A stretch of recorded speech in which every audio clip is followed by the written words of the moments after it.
जय हिंद दोस्तों। स्वागत है आपका हमारे यूट्यूब चैनल एग्री जर्नी में। तो दोस्तों, आज हम बात करने वाले हैं जो संघ लोक सेवा आयोग है, जो अपनी यूपीपीएससी है दोस्तों, उसके द्वारा जो अपनी भारतीय वन सेवा प्रारंभिक परीक्षा 2022 उसकी वैकेंसी निकाली गई है ना दोस्तों। तो आज के इसके बारे में विस्तार से चर्चा करने वाले हैं। और अगर नए हैं तो हमारे चैनल को सब्सक्राइब कर लें एंड लाइक करें प्लीज़, है ना दोस्तों। अगर हमारे चैनल में बने रहें ऐसी न्यू अपडेट के लिए। चलिए दोस्तों, स्टार्ट करते हैं। तो दोस्तों, जैसे कि आपको दिख रहा है, जो अपनी जॉब निकली हुई है भारतीय वन प्रारंभिक सेवा की, है ना दोस्तों, जो 2022 में निकली हुई है। कितने पद हैं दोस्तों? टोटल 151 पद हैं। कितने पोस्ट हैं टोटल दोस्तों? अपनी पोस्ट है 151। कितना दोस्तों? 151 पोस्ट निकली हुई हैं 2022 में। ये अभी जॉब निकली है। इसको अपन दोस्तों, आपने नाम सुना होगा, जो कि वन का सबसे बड़ा अधिकारी होता है, जिसको बोलते हैं दोस्तों, जिसको क्या बोलते हैं दोस्तों? जिसको बोलते हैं दोस्तों डीएफओ। इसको बोलते हैं डीएफओ। क्या बोलते हैं? डीएफओ। इसको बोलते हैं डायरेक्ट फॉरेस्ट ऑफिसर, है ना। तो दोस्तों चलिए आगे और जानते हैं इसके बारे में, है ना। तो ये देखिए, आपको जैसे दोस्तों स्क्रीन में दिख रहा होगा आयु सीमा। तो आयु सीमा इसकी क्या है दोस्तों? जो आयु सीमा है वो कितनी है? तो दोस्तों इसकी न्यूनतम आयु सीमा है कितनी दोस्तों? 21। न्यूनतम आयु है दोस्तों 21 वर्ष। कितनी है दोस्तों? न्यूनतम आयु सीमा 21 वर्ष। और अधिकतम कितनी? अधिकतम है दोस्तों 32 साल। अधिकतम 32 साल है। और ये तो इसकी जो पात्रताएं हैं, पशुपालन पशु चिकित्सा की पात्रताएं क्या हैं?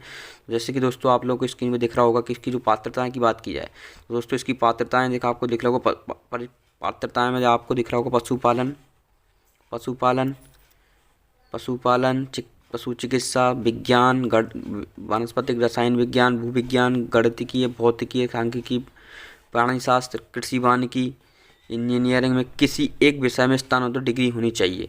मतलब किसी भी सब्जेक्ट में आपकी डिग्री होनी चाहिए। जितने इसमें क्राइटेरिया में जितने सब्जेक्ट दोस्तों इनने बताए हैं, जितने क्राइटेरिया में बताया कितने इतने सब्जेक्ट होने चाहिए, आपके उतने इतने सब्जेक्ट होने चाहिए, उतने इतने सब्जेक्ट में आपकी डिग्री होनी चाहिए, है ना।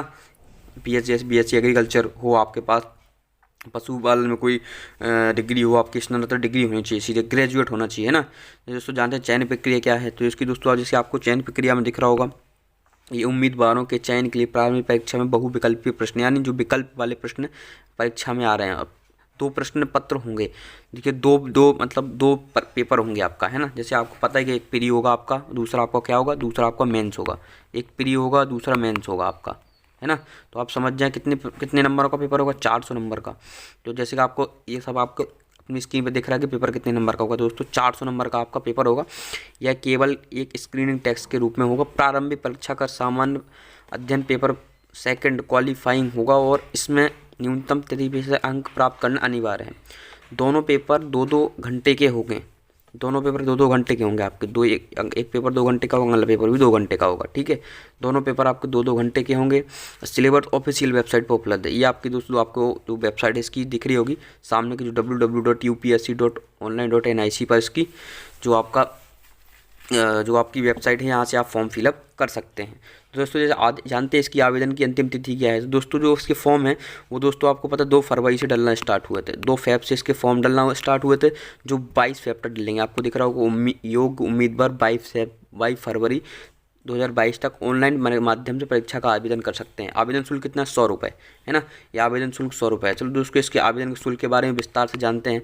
जैसा कि ये आपको ये दिख रहा है स्क्रीन पे, है ना। जैसे ये देखिए, आपको पूरा दिख रहा होगा कि सबमिट फॉर्म दोस्तों 2 फरवरी 2022 को इसका एप्लीकेशन सबमिट हो रहा है।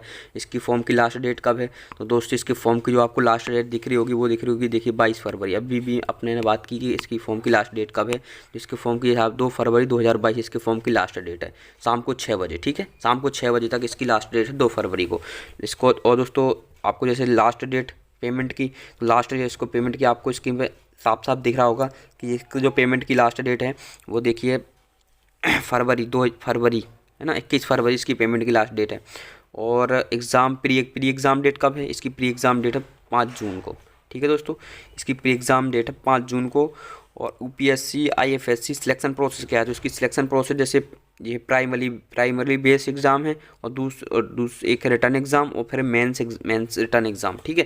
तो दोस्तों इसकी सिलेक्शन प्रोसेस आपको दिखी गई है कि प्राइमरी रिटर्न एग्ज़ाम होगा, पहले आपका रिटर्न एग्ज़ाम होगा, 2 परीक्षा होंगे, रिटर्न एग्ज़ाम होगा, फिर दोस्तों फिर आपका क्या होगा? मेन रिटर्न एग्ज़ाम होगा, है ना। आपको पता है इसको प्री भी बोलते हैं और मेंस भी बोलते हैं। ये 2 प्रकार के एग्ज़ाम है। और देखिए इसकी जो भी नोटिफिकेशन इसका सिलेबस है ये इसकी वेबसाइट पड़ा हुआ है upsc.gov.in।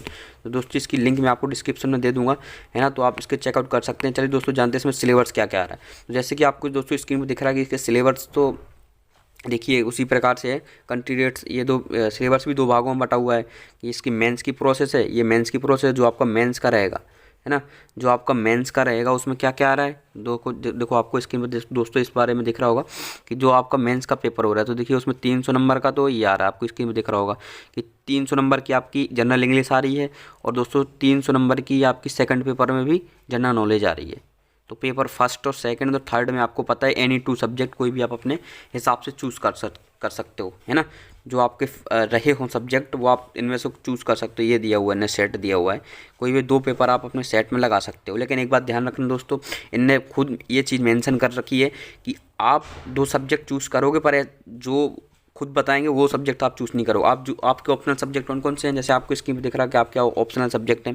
जैसे आप ऑप्शनल सब्जेक्ट में एग्रीकल्चर है, एग्रीकल्चर इंजीनियरिंग है, एनिमल हस्बेंड्री एंड वेटनरी है। एडिशनल सब्जेक्ट मतलब ये है कि आप जो उन्हें 2 सब्जेक्ट ये 2 खाली कर रखे हैं, जैसे आपको बॉक्स में दिख रहा होंगे कि इन्हें ये 2 सब्जेक्ट खाली कर रखे हैं कि नहीं, 2 सब्जेक्ट आप चूज़ कर सकते हो। ये 2 सब्जेक्ट होंगे, ये आपके 200 नंबर के होंगे, है ना। बाकी आपको पता है 300 नंबर के हो रहे हैं। तो टोटल पेपर आपका कितना 1400 नंबर का है। टोटल कितने नंबर का पेपर है आपका, टोटल 1400 नंबर का। ये दिख रहा है आपको, मार्क नीचे दिख रहा होंगे। तो इनने यही चीज़ मेंशन कर रखी है कि जो आपका पेपर होंगे, तो लास्ट ऑप्शनल सब्जेक्ट कौन कौन से हैं, तो लास्ट ऑप्शनल सब्जेक्ट आपको दोस्तों स्क्रीन पे देख रहे होंगे agriculture, agriculture engineering, agriculture husbandry veterinary science, botany, chemistry engineering, civil engineering, forestry, geology, maths, mechanical engineer, physics, statics और जूलॉजी, है ना। तो ये दोस्तों आपके ऑप्शनल सब्जेक्ट हैं, आप इनमें से कोई भी सब्जेक्ट चूज़ कर सकते हो, ठीक है।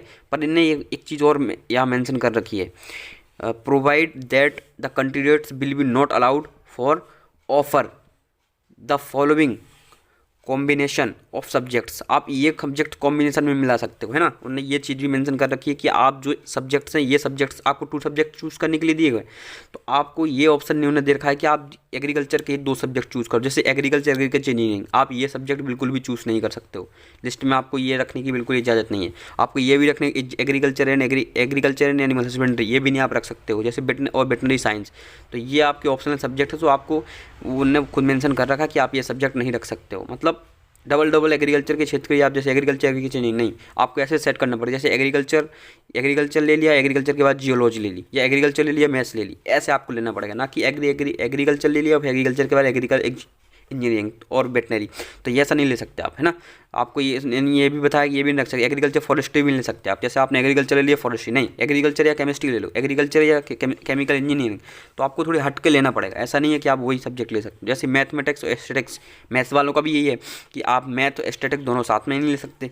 तो इनने ये चीज़ मेंशन कर रखी है, इनने ये पूरा बताया इस बारे में कि आप कैसा कर सकते हैं, कैसा नहीं कर सकते, ठीक है दोस्तों।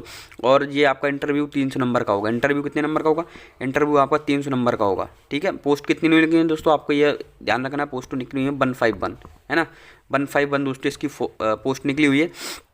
और इसकी जो अपना वो है दोस्तों, इसके बारे में जानते हैं एलिजिबिलिटी क्या है इसकी। तो एलिजिबिलिटी आपको देखकर दोस्तों इसकी स्क्रीन पर कि जो इसकी एलिजिबिलिटी है, वो एलिजिबिलिटी जैसे आपको एज की बात की जाए, तो दोस्तों आज एज की बात करते हैं। तो एज की बात कर देखिए आप, सिलेक्शन प्रोसीजर आपको सब दिख रहा होगा, प्राइमरी मेनली एग्ज़ाम, है ना, रिटर्न एग्ज़ाम, कितने नंबर इंटरव्यू आपका 300 नंबर का है। और दोस्तों अगर सिलेक्शन प्रोसेस की बात की जाए, तो अगर सिलेक्शन प्रोसेस की बात करते हैं, तो ये आपको पता है कि जो अपना पैसे, तो आपको पता है कि जो ओबीसी आवेदन शुल्क हैं, तो जो आवेदन शुल्क है वो 100 रुपये लग रहे हैं।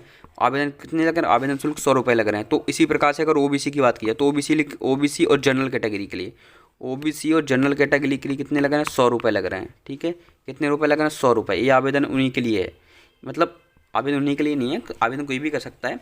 तो इधर से आवेदन शुल्क कितना है, 100 रुपये। ये सिर्फ किसके लिए है, ओबीसी और जनरल कैटेगरी के, ये 100 रुपये इन्होंने मेंशन कर रखे हैं। जबकि जो वुमेंस हैं या SC ST के हैं उनके लिए कोई भी उनने मेंशन नहीं कर रखा है कितने रुपए उनके लिए फॉर्म फिलअप में लगेंगे। तो वो इंडियन देखिए उन्हें क्राइटेरिया तैयार कर रखा है ना। तो ये सिटीज़न ऑफ इंडियन होना चाहिए, सब नेपाल सब्जेक्ट नेपाल बिलोंग करना चाहिए, तो ये लोग फॉर्म डाल सकते हैं। जैसे आपको एज का तो एज लिमिट तो देख रही हो 21 साल, अधिकतम कितनी है 32 साल। और जो SC ST के हैं और जो उनको ये देखिए उन्होंने पूरा मतलब दे रखा है, जो उसमें है रिलीज़ दे रखा है एज में एज में पूरी जो ये दे रखी है उन्होंने, पूरा एज में रिलीज दे रखा है कि कितनी कितनी एज में। देखिए एजुकेशन क्वालिफिकेशन अब सबसे इंपॉर्टेंट बात, तो एजुकेशन जो क्वालिफिकेशन इसमें बता रहा है, तो एजुकेशन क्वालिफिकेशन जैसे आपको आपकी बैचलर डिग्री होनी चाहिए, है ना, बीएससी होनी चाहिए। अगर मैं सीधी बात है, आपको बैचलर डिग्री होनी चाहिए आपके पास, कोई भी हो वो किसी सब्जेक्ट, उन्होंने ये सब मेंशन कर रखा है किस किस सब्जेक्ट से। देखो एनिमल हस्बेंड्री या आपकी वेटनरी साइंस से हो सकती है, या बॉटनी से हो सकती है, केमिस्ट्री से हो सकती है, geology, maths, physics, chemistry, statics, zoology है bachelor degree, or agriculture, forestry, engineering and universities importing by and act of central of state, है ना। तो ये उन्होंने मेंशन कर रखा है कि आपकी इस हिसाब से क्वालिफिकेशन होनी चाहिए। सीधी बात, आपकी पोस्ट ग्रेजुएट होना चाहिए, आप ग्रेजुएट होना चाहिए, बैचलर डिग्री होनी चाहिए इन सब्जेक्टों से, तो आप इसके लिए मान्य आप फॉर्म डाल सकते हैं। आपकी एज लिमिट आपको पता है 21 होनी चाहिए, और अधिकतम कितनी होनी चाहिए, 32 साल होनी चाहिए, ठीक है। तो ये दोस्तों पूरा आपको मैं इसकी लिंक डिस्क्रिप्शन में दे दूंगा, आप जाके पढ़ सकते हैं। वैसे ही मैंने ज़्यादातर तो सब चीज़ें बता दी हैं, और सब्जेक्ट्स भी मैंने आपको बता दिए हैं, है ना। तो ये आप देख सकते हैं, एलिजिबिलिटी आप मैंने आपको बता दी। तो इसी प्रकार की जो एग्रीकल्चर से संबंधित जॉब्स के लिए प्लीज़ आप हमारे चैनल को सब्सक्राइब कीजिए, और मिलते हैं किसी नेक्स्ट वीडियो में। जय हिंद, जय भारत।